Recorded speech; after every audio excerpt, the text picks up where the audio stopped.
Hi, folks. It's Action Hero. I'm back and super excited to share another video. We're going to do something a little bit different this time. Normally, I do action figure stuff. You all know that if you've seen my figures, sorry, not my figures, my videos, you know that I love to talk about action figures. I love to talk about DC action figures and particularly Green Lantern action figures. But today, I'm actually going to talk about graphic novels, which, every comic fan, to my knowledge, loves to read graphic novels. That's where so much of the lore comes from. That's where, the action figures are inspired from. So I thought I would share today the top 25 graphic novels ever written, in my humble opinion. So let's go ahead and get into it. And okay, so so the 25 greatest DC graphic novels of all time, the 25 graphic novels you must read before you perish. And over to the left, you see an image by Jose Luis Garcia Lopez. For those of you who are unfamiliar with Lopez, he is just a fantastic artist. I love his stuff. It looks just so classic and so bright. This is actually Garcia Lopez behind me as well. So I wanted to choose that image. And before we get to the actual list, I wanted to just, briefly note some honorable mentions here. So firstly, Earth 2 Volume 1, The Gathering. This is a New 52 book by Robinson and Scott. For those of you familiar with that, I think Scott is just a fantastic artist. Some really, really crisp, clean stuff that's just marvelous. And so you can't miss Earth 2 Volume 1. It's just so fast-paced and wonderful. Introduces the Justice Society in a new way. Enemy Ace War in Heaven is probably the best DC war book ever made.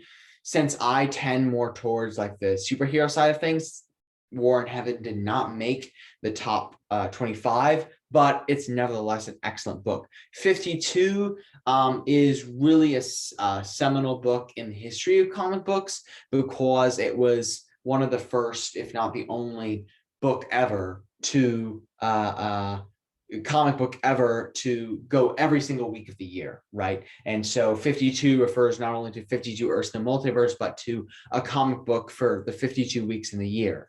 And so as you might imagine, it's a huge volume with 52 issues in it, but it's well worth the read. It's just absolutely excellent. Booster Gold fans will especially enjoy this book. Steel fans, Steel One, that is, Animal Man, all that good stuff. Really a great book with some massive talent, as you can see there. Forever Evil is a fantastic book by Geoff Johns, which spotlights Lex Luthor in particular. I'm a huge Lex Luthor fan, so I love that. Probably one of the best things to come out of the New 52 was Forever Evil, when the crime syndicate came to Earth and the villains took over. And so that's what Forever Evil refers to. Some more honorable mentions. Green Arrow, The Archer's Quest is by Brad Meltzer. Meltzer is a mystery writer in addition to sometimes a comic book writer. Really, really excellent. Green Arrow is super great in this book. Basically, it's like Green Arrow comes back from the dead in the early 2000s, and it's sort of about how he sort of relocates himself in his new reality. Green Lantern, No Fear. As you know, I'm a huge Hal Jordan fan. Green Lantern fan all around, and Green Lantern No Fear is absolutely excellent. I love it. Probably one of the greatest Green Lantern tales ever written by Geoff Johns, probably the greatest ever, or one of the greatest ever, and it's just fantastic. Green Lantern Revenge of the Green Lanterns, another one, and then Green Lantern Wanted Hal Jordan, all really fantastic Hal Jordan tales about sort of those early years after he comes back from being the Spectre for so long. And I would read them in that order, by the way.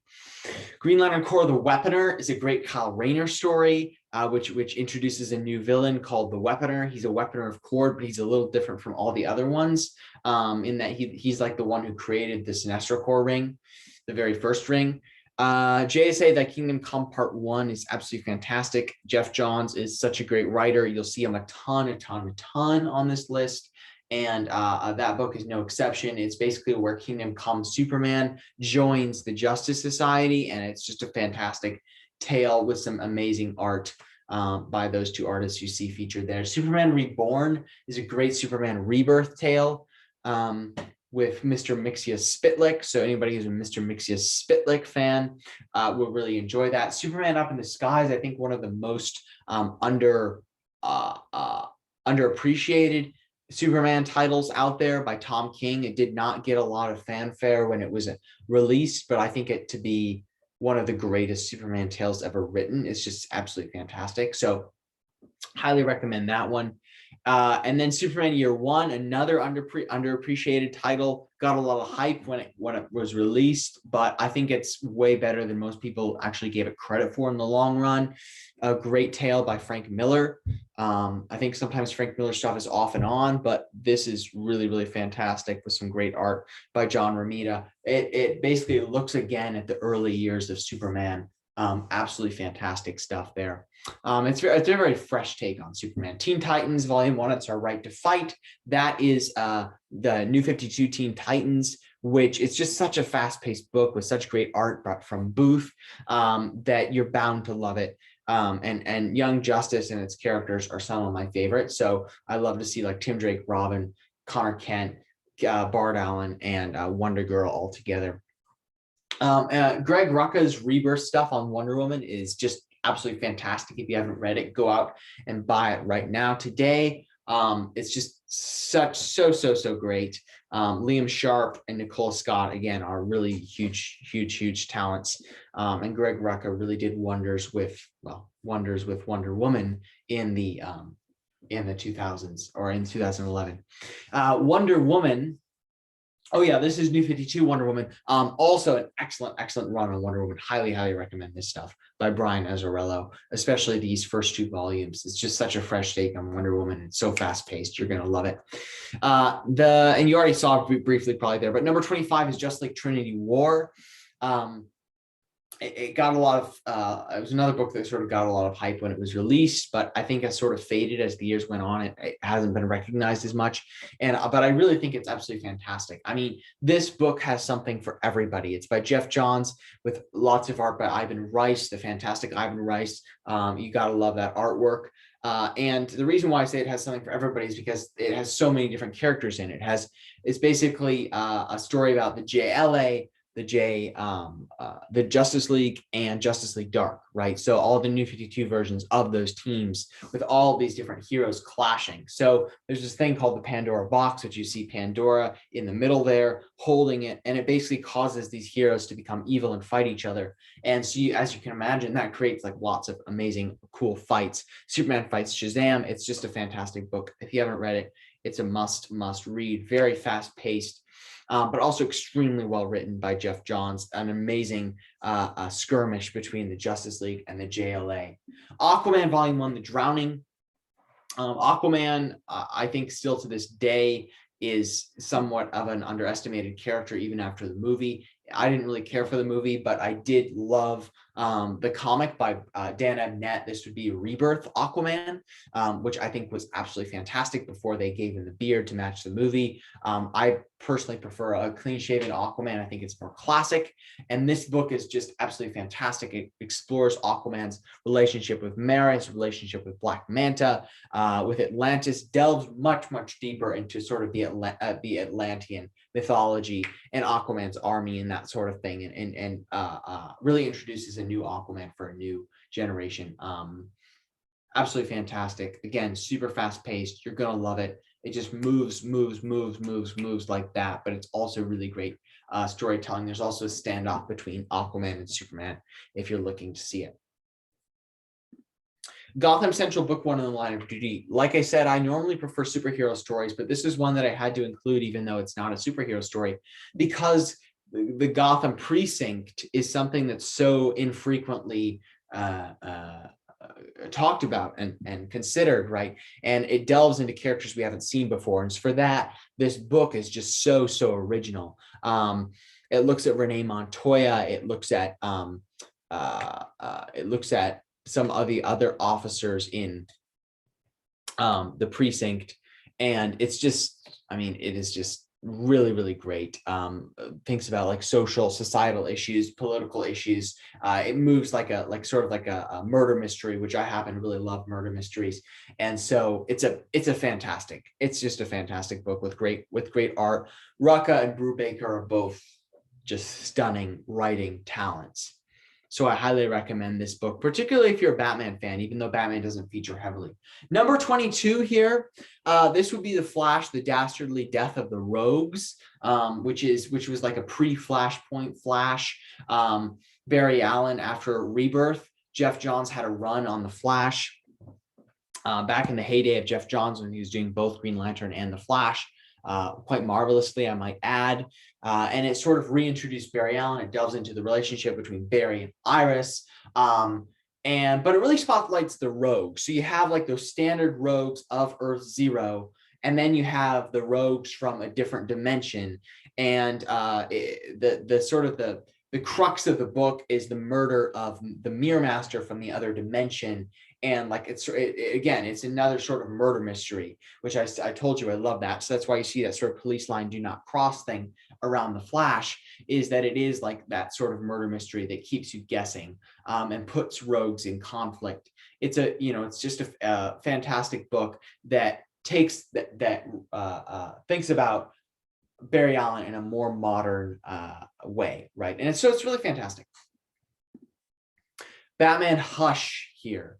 Very, very famous book. I highly doubt anybody watching has not heard of this book at the very least. I keep going to the next slide. At the very least, has not heard of this book, but I did have to put it on here because it is so good. I mean, it is just so fast paced. It's so well written. The art, as with anything Jim Lee touches, in terms of art, is fantastic. His publishing is a different story, but his art is really good. And so it's just, quite frankly, excellent. I think no other Batman book has swept so broadly across his mythology. I mean, almost every single Batman villain who was created at that time is in this book. And it also obviously introduces this new villain called Hush. And it's another really great mystery. Of course, Batman and Superman fight in it. There's action figures that are made of that. And the art is just, like I said, just fantastic. So I highly, highly recommend this book. Just great. And Jeff Loeb is stunning as well. Catwoman trailer. Catwoman, you got a glimpse at this one too. Darwyn Cooke and Ed Brubaker at it again. Cooke, I love Darwyn Cooke. I absolutely love Darwyn Cooke. I think his art style is really fresh, really retro, and gives me that sort of nostalgia of the Silver Age and of a bygone era. And this book is no different. It features both the writing talents of Cooke and Brubaker, as well as Cooke's art talent, and is a really wonderful take on Catwoman. It thinks about her relationship with Slam Bradley, which, for those of you who don't know Slam Bradley, this book will make you fall in love with the obscure character Slam Bradley. It's just a fantastic read. I really enjoy this one. And I really think you will as well. It sort of takes a noir look at Catwoman. So it casts her in the noir painting portrait of Gotham City as well. There's a lot of mystery, a lot of intrigue, a lot of thievery. It's just one of the greatest graphic novels ever written. That's why it's on this list. Superman Batman Volume 1, another absolute classic, very famous.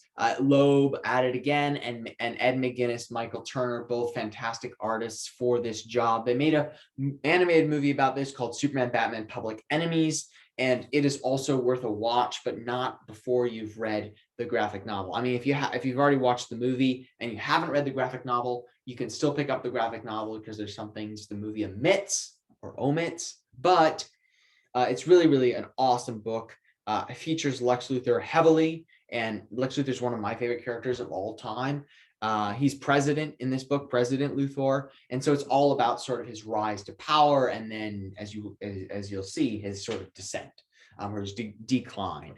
And I think what this does is, where other stories cast Batman and Superman as clashing forces, this book evolves their friendship, right? Jeff Loeb is not afraid to to look at that, right? Even though, you know, Batman and Superman fighting might be more interesting, or might be thought more interesting, you know, I think what Loeb brilliantly knew is that so too is the friendship between Batman and Superman, and that's what really powers their dynamic, not conflict, although that as well, but mostly, you know, this friendship. How do they work well together? How do they complement each other? They really do complement each other. There are in many ways opposites, and so you know, it's really interesting to see how they're friends despite that opposition. So.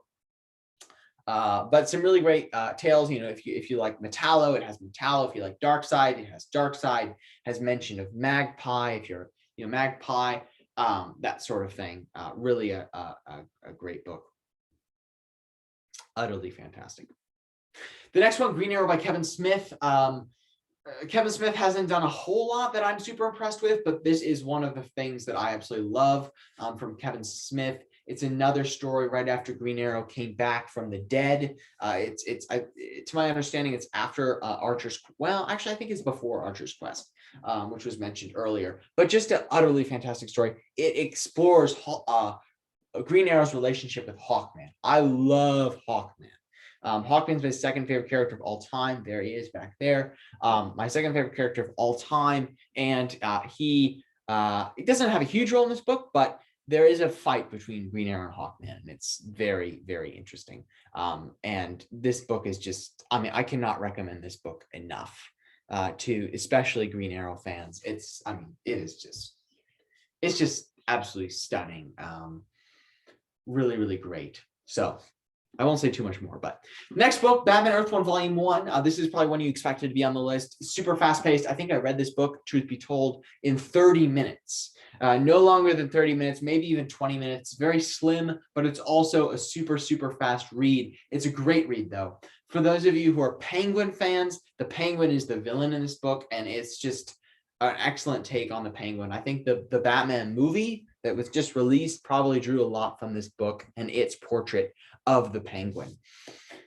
Really, really excellent book. Of course, it's an alternate version of Batman from Earth 1, so you get a very fresh take on the Bat and Alfred and the Penguin and Gotham City. And it's just, it feels that way. It feels really fresh. And for those of you, you know, who are not familiar with Gary Frank is one of the best in the business as well. He did like Doomsday Clock with Jeff Johns. So you cannot go wrong with Gary Frank, such detailed artwork there. Batman Volume 3, I Am Bane. And next one is Batman Volume 2, I Am Suicide. Both part of Tom King's epic run on the Batman, which I absolutely loved. He does some really great stuff with Bane here, even better, if you can believe it, than the City of Bane stuff at the end of his run. I think that this is even better. There's a scene in which Bane waltzes through the doors of Arkham and basically wallops a ton of the villains. And so I won't spoil that too much for you, but it's just a great scene. There's a lot of fun scenes between Batman and Bane, and I think there's a way in which Tom King evolves Batman and his rogues as characters rather than just figures in an epic plot, epic battle that is really intriguing. Like, they are characters, they are alive, they have backstories, they have emotions, and that is where Tom King really excels. And David Finch and Mikhail Hanin are both excellent artists as well. So you gotta delve into them. Really fantastic storytelling here. Obviously read them in the opposite order. 14 first, then 15, because it is Volume 2 and Volume 3. Then Batman Dark Victory. Batman Dark Victory, there's a lot of Batman on here, by the way, because this is the reason, because a lot of high tier artists and writers want to work on Batman. First of all, he's a very, very popular character, so a lot of them are going to have an affinity for Batman, but also he's just a very multifaceted character, and it's yeah, I mean, he has so much lore and so many different villains to explore that it's something that's really interesting to look at. And usually if you think about like an artist's career, whether, you know, it's an artist as an actual artist or artist as writer, you know, the sort of the pinnacle of their career is usually writing Batman, right? So or you know, can be writing Batman. So Anyway, but Batman Dark Victory is the sequel to Long Halloween, which is also excellent. Very good book. I, however, prefer the sequel to Batman Long Halloween, which some people are going to think crazy, but I actually think the addition of Robin adds quite the interesting element and actually enhances the storytelling that Loeb and Sale are able to accomplish. So I absolutely love this book, and I think you will too. Delves even deeper into the rogues of Batman and Robin than did Long Halloween. The next one here is number 12, All-Star Batman and Robin the Boy Wonder, which is the subject of some controversy among comic readers because it features a more brutal Batman as well as some more sexualized female characters than some other books, and then is sometimes considered appropriate. And it is true. I mean, I don't think the controversy on this book is out of the question, is outrageous. I think there's some of it is very valid. It's entirely true that Batman is that he brutalizes Robin in a lot of scenes.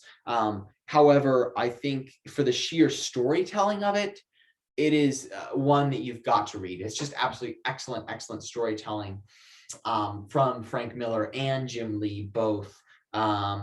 And I mean, quite frankly, there's problematic characters in a lot of books. I mean, but does that mean we don't read them? No, we can criticize what the characters are doing. And we can think about why we don't want to embody that behavior ourselves. But, you know, there's a lot of characters who are evil, and I mean, not evil, but who are misguided, right? And who we would condemn, but we might still say that the book is excellent, right? And I think that this is one of those instances. And that's also not to say that there's not problematic aspects to over sexualizing female characters, because I think there is, but that also doesn't negate the book's excellent storytelling and literary worth just because of that. I mean, I think it's just a wonderfully told story. There's a lot you can study in Batman and Robin if you want to write or to draw comics, or if you're a literary critic of graphic novels. There is one, I want to give you just a tiny little hint here of what goes on in the book that I find especially exciting. There is a scene in which Batman and Robin come to blows with Green Lantern, which is really a great scene, probably one of the greatest scenes in all of comics. So I really love that. And I think you will as well. Frank Miller, number 11, we're getting down to it. Batman Year One is a very famous book. I love it mostly for its a portrait of Jim Gordon, not actually Batman himself, but of Jim Gordon. You can see a lot of parallels between Jim Gordon and the Batman that just came out, the movie, and this book. I mean, it's just utterly fantastic how they develop Jim Gordon as a character in a way he never has been before. Again, those emotions, that sort of the backstory of Jim Gordon, but also Batman in his, you know, sort of earlier days where he's not quite so perfect. If you liked the Batman movie, you're going to like Batman Year One. I think it's better than the Batman movie. I mean, you're comparing a book to a movie, but it's I think it's really superb. I think it's really superb, the book here. Some really awesome art by David Mazzucchelli. And there's this great scene, which is somewhat reminiscent of Watchmen, where Batman gets holed up in this building and the police are sent in to basically arrest him. And it's basically Batman versus the police. The whole building is like chock full of police and Batman has to evade them. And it's just such an awesome scene. Super awesome scene there. And then we're at top 10, top 10 here. So Justice League Origin, Volume 1 Origin. Fantastic book by Geoff Johns and Jim Lee. Such a fresh take at the Justice League. This book is like biting into a super ripe apricot or tangerine or clementine or peach. It's just so fresh. It's just makes you go because it's just such a fresh take at the Justice League, and Jim Lee's art helps immensely, but it's just fantastic. I mean, it starts with Green Lantern and Batman meeting each other and getting into conflict, then Superman joins the fray, and the Flash, and anyway, and it just goes like on and on and on, and it reintroduces Darkseid as well. Such fresh takes at all these characters, thinking about them from basically day one with the New 52, right? They've never met each other before. How did they meet? Why did they meet? What was the relationship when they met, right? And that sort of thing. Green Lantern especially shines in this book, and that's part of why I love it so much. So anyway, next one, number 9 here, Batman and Robin, Batman Reborn by Frank Quitely and Grant Morrison. Frank Quitely's art is just superb. Grant Morrison's art as well, not art, but writing is super great. Grant Morrison, of course, is a comics giant. And Batman and Robin here is an excellent addition to his repertoire. It's just great. I mean, Batman and Robin is just fantastic. Now, for those of you who are unaware, this is not Bruce Wayne Batman, but instead Dick Grayson Batman. So that's a reason why this book is quite original, is because it is Dick Grayson Batman. If you've not read Dick Grayson Batman, this is a great jumping on point. Additionally, it features one of my favorite Batman villains, that is Professor Pig. And Pig is just so eccentric and wild and out there that even though Batman has so many strange villains, Pig outdoes them all. And it's just so great to sort of read Pig and his backstory and how all his cronies, and they're all very wild and crazy. Frank Quitely and Grant Morrison specialize in the zany and the weird and the out there, and that especially shines in this book. You also see the development of the relationship between Batman and Robin. And it's just, yeah, I mean, it's just a super fresh take on the characters. I know I keep using that word like fresh take, or the phrase fresh take, but I think that's part of what, good comics do, right? Is that they offer a fresh take on previous characters, right? That's part of what sets them apart. The next book here, The Omega Men, The End Is Here, is primarily a Kyle Rayner story. So that's not Hal Jordan, that's Kyle Rayner, who's sort of outlined there. It's also, I mean, obviously it's an Omega Men story, since that's the name of the book, but Kyle Rayner gets involved in this altercation. Well, I mean, he's not fighting the Omega Men, but he gets involved in this altercation with the Omega Men and fighting with the Omega Men against an empire of sorts. It's just a great sci-fi fantasy tale. It's not even so much a superhero tale, although I suppose you could categorize it as such, but it's just a fantastic standalone fantasy tale that I think is, again, something that's underappreciated and undervalued. I think it's just utterly fantastic. One of the greatest graphic novels ever written. Bajenda's art is so good. Tom King's writing, utterly fantastic. So you do not want to miss this book. I repeat, you do not want to miss this book. Identity Crisis, very, very famous book, a murder mystery if there's ever been one.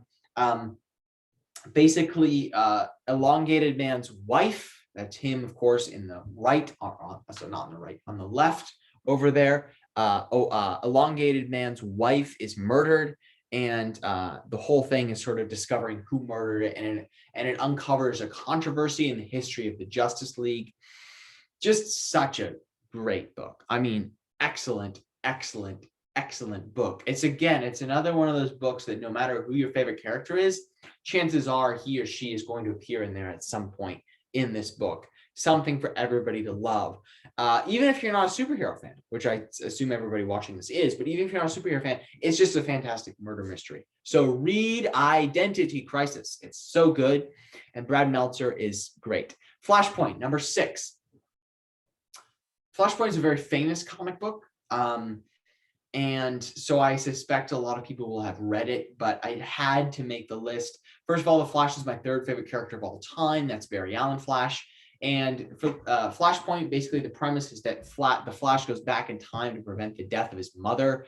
And it basically creates like a whole new reality. So it erases the primary reality and creates a whole new reality. Oops. And the Flash is sort of thrown into it, unsuspecting of that new reality. Batman is Thomas Wayne. Abin Sur is Green Lantern, not Hal Jordan. There's all sorts of other like changes that are really exciting to witness. It's just a fantastic sort of Elseworld series, but it also launches the New 52. So it's really a seminal book. Of course, Reverse Flash features heavily in it. If you're a Reverse Flash fan, lots of Geoff Johns in this list, and you cannot argue with Andy Kubert's art. Another Flash book here, number 5, The Flash Rebirth by Geoff Johns and Ethan Van Sciver. This is the book that brought back Barry Allen from the dead, that brought him back to his former greatness, the greatest Flash to ever run, to ever wear the red and yellow. Just a fantastic Flash book. I mean, you could not have brought Barry Allen back in another way, or in a better way, excuse me. And it's not just Barry Allen, by the way. I mean, although Barry Allen is, of course, the main character, Wally West, Jay Garrick, the whole Flash family, Max Mercury, E. Ray West, they all feature heavily. And that's one of the things I love about what Johns does with the Flash, is that he makes it a family again, right? He brings together this family, and he gives you that sort of feeling of wonder and light that should accompany the Flash that you often don't see in some of the darker comics. So some really great stuff here with the Flash Rebirth. All-Star Superman, whoops, that's not supposed to be number 21. That's supposed to be number 4, I believe. If we go back, whoops, if we go back, number 4. It's supposed to be number 4, sorry. I just forgot to change that. But anyway, All-Star Superman, probably the greatest Superman book ever written by Grant Morrison and Frank Quitely here. Again, you know, it's essentially a end of the line story for Superman. So the premise is sort of that Superman gets he gets like irradiated with the sun. So he gets too close to the sun, and his cells basically overabsorb the light of the sun, and that it's like too much for them to handle. So he's going to die. And it's like, that's like the start of the book. And Superman is going to die. But before he does, he has to accomplish all these things, right? There's all these things there's all these lasts that he has to do. And for those of you aware of the book, like Superman, Whatever Happened to the Man of Tomorrow, I think it's a good book, right? You know, I think there's 3 books. There's like Superman, Whatever Happened to the Man of Tomorrow, Batman, Whatever Happened to the Caped Crusader, and Wonder Woman, Whatever Happened to the Amazon Princess, or something to that effect. And they're all very good. And they have a similar premise. Like, what are the last days like of Batman, Superman, Wonder Woman? What are they like? What is Superman doing in his last day, his last few days? How does Superman die? How does Batman die? How does Wonder Woman die? Whatever happened to them? I think All-Star Superman does it better than even Alan Moore did in Superman, Whatever Happened to the Man of Tomorrow. So highly recommend All-Star Superman. It's a, you know, many lasts for Superman. It's the last, you know, kiss with Lois Lane. It's the last few days spent with Lois Lane. Last battle against Lex Luthor. He has to sort of make amends with his heritage in Krypton,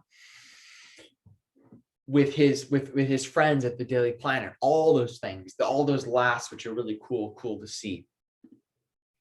Green Lantern, Rage of the Red Lanterns should actually be numero 3, but I think I forgot to rearrange these, so we actually have 1 extra in here. Yeah, this was I was supposed to take 1 off of the end.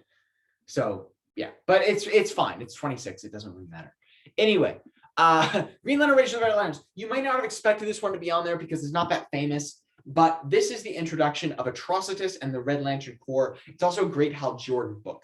And it's not just Atrocitus, it's not just Hal Jordan, there's also Sinestro in the mix. There's also the Blue Lanterns in the mix. So the lead up to Blackest Night is starting to converge, starting to come together. This is where the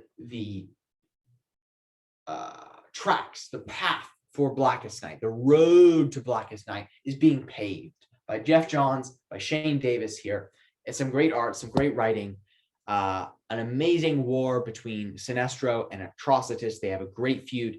For those of you who don't know very much about Atrocitus, this is a great introduction to that character, and I think a fantastic character, one of the best villains ever created. As you can see, Hal Jordan becomes a Red Lantern, which is so exciting and so cool.